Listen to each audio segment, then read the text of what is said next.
Hi and welcome to another lesson about the x86 architecture. Today we are going to speak about basic arithmetic. Objectives of this lesson. You will learn about some simple arithmetic instructions. Those will be, for example, inc and dec, which are increase and decrease. Mul, which means multiplication, and div, which means division. You will get a feeling of working with x86 instructions. We are still not going to run any code, but don't worry, we are soon going to. Inc and dec. We are going to speak about those two instructions first. Those two instructions allow to increase or decrease numbers, only by 1. It looks like this: inc, destination, or dec, destination. This is the only argument of this instruction. Both of these instructions have only one argument, which is called destination. A wraparound occurs if the number is too large or too small. The wraparound, as usual, is according to the size of the argument. That means that we might invoke an inc or dec instruction which might cause a wraparound, an overflow or an underflow of the number. For example, if we decrease a number which is already 0, then it is going to be the maximal number. It will turn into all ones, binary ones. And if we try to increase the largest number, then we are going to get back the number 0. Some examples. Inc EAX. This instruction increases EAX by 1. A bit of a different formulation. EAX plus 1 is stored into EAX. Another example. Decrease SI. This instruction decreases SI by 1. For another formulation you can see this. Some invalid example. We might try to increase a number, inc 1C5H. This is not going to work because 1C5H is just a literal, a constant. It is not a place. It cannot store any value, thus we cannot increase it. We can actually think about it and we can't answer the question, where will the result be stored? This is an invalid opcode. That means that we cannot decode any opcode to have this meaning. There is no such opcode. An example for the increase and decrease instructions. We assume that EAX begins with this value, FFFF, and it ends with E. We are going to see the effect of each instruction on the value of EAX. First, we begin with inc EAX, which is going to increase this value by 1. As expected, we get this result. Now we are going to increase AL. I remind you that AL is the lowest part of EAX, the lowest 8 bits, which are at this moment FF. We got a wraparound. FF plus 1 gives us 100 in base 16. However, as we work only with the lowest 8 bits, the wraparound occurred only in the lowest 8 bits and it stayed there. It didn't spread out to the rest of the bits. Now we are going to do the opposite, dec AL, and we get the original number. Now we are going to try to increase AX. I remind you that AX is half of EAX, the lowest half, which is 16 bits. It is made of these nibbles, F, F, F, and F. We are going to increase it now. And similarly to the first case where we increased AL, here we increased AX, and we got a wraparound, but this time for 16 bits. Now we are going to do the opposite instruction, dec AX, and we get back the original number. This time we are going to increase EAX, which is the full register, which means everything, and we get 0 because of the wraparound. If we will increase it again, we are going to get 1, as expected. Those two instructions were mostly simple. Now we are going to look at some more interesting instructions. The first one is going to be mul.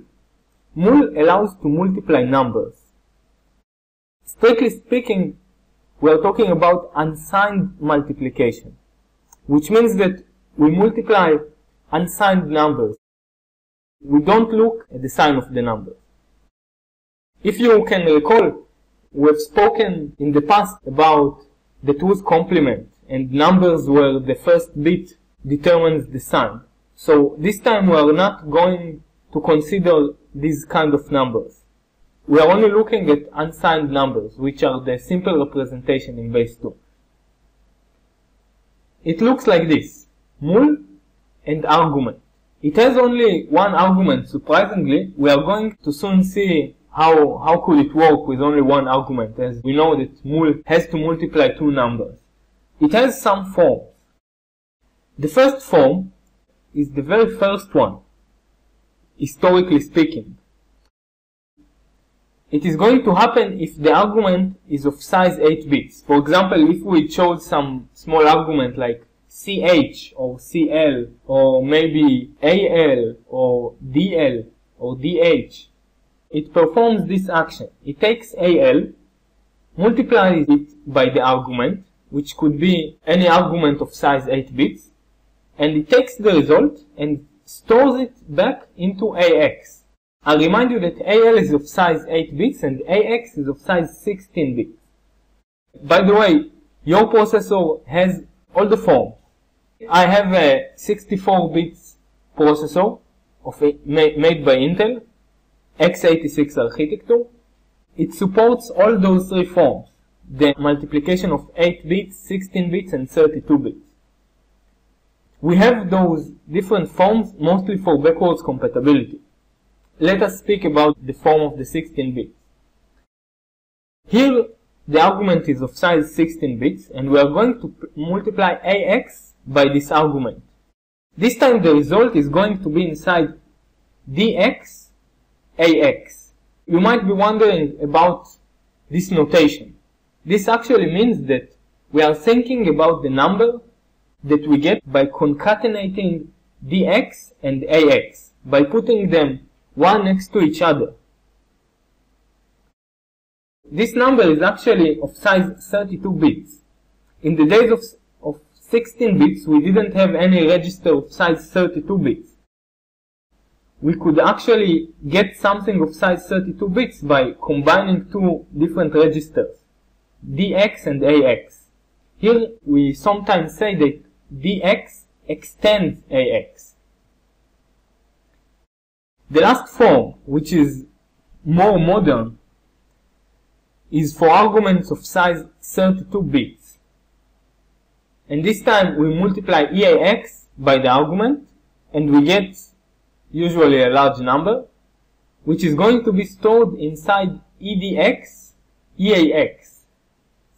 This time the result is going to be stored in a place of 64 bits. Why is that? Because EAX is of size 32 bits and EDX is of size 32 bits. As usual, you should know that there is another form of 64 bits using the larger registers, but we are not going to speak about it now. An interesting thing to see here is that the size of the result is always larger than the size of the argument. If we say it exactly, it is twice the amount of bits. It is twice the size of the argument.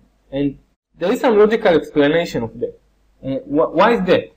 It makes sure that there is no wraparound. For example, here, AX times argument. Argument is of size 16 bits, and so is AX. So the result could be no more than 32 bits, which exactly fits into DX AX.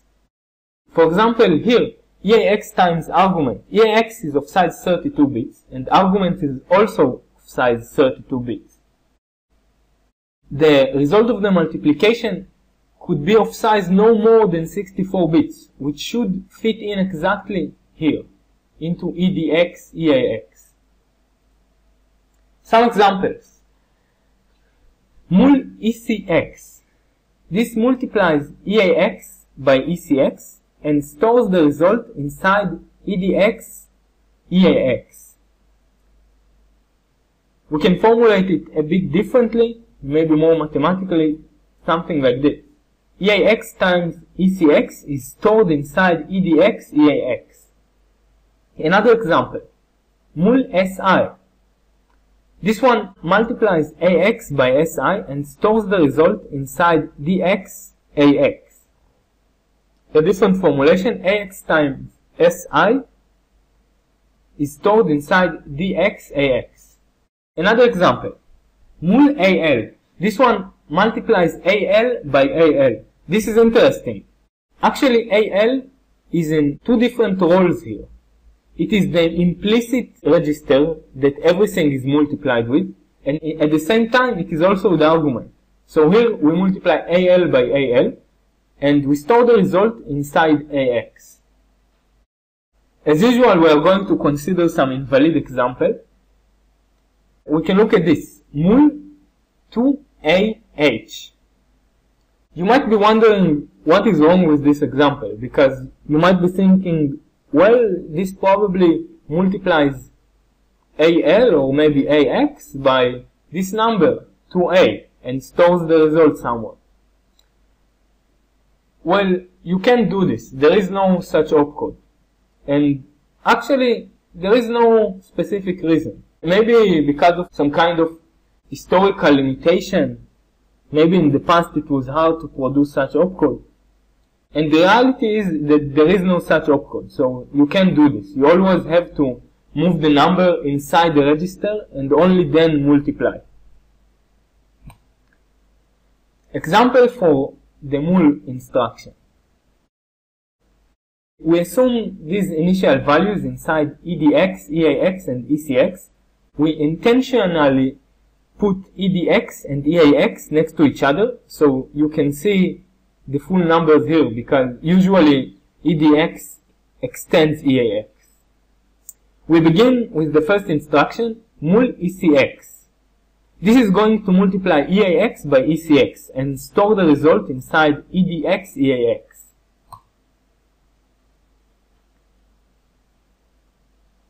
Take a look at it for a second. Indeed, we had 3 and 2, and we multiplied those two values. As a result, we got 6. EDX was zeroed because EDX is actually part of the result. This is the full result. The full result is of size 64 bits. Therefore, the instruction zeroed EDX.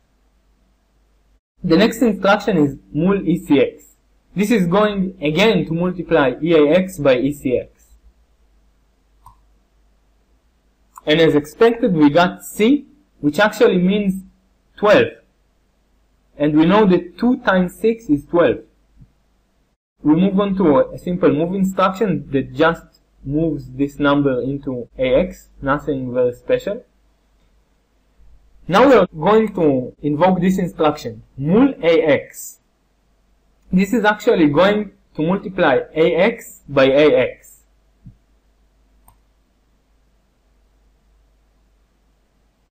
We got the result here. Actually, the full result is this one. It is composed of the lower part of EDX, which is DX, and this is AX. This is the full result. Another example for mul. Now we are going to multiply AL by CL. I remind you that AL is this number, right now, 4, 4, and CL is 2. As expected, we got 88, of course in base 16. And the result this time is here, is marked in red. We just multiplied two values of size 8 bits, and we got as a result 16 bits. The lower part of EAX, which is AX, is of size 16 bits. Okay, this is a good time to take a break and come back when you are ready for the div instruction. See you again.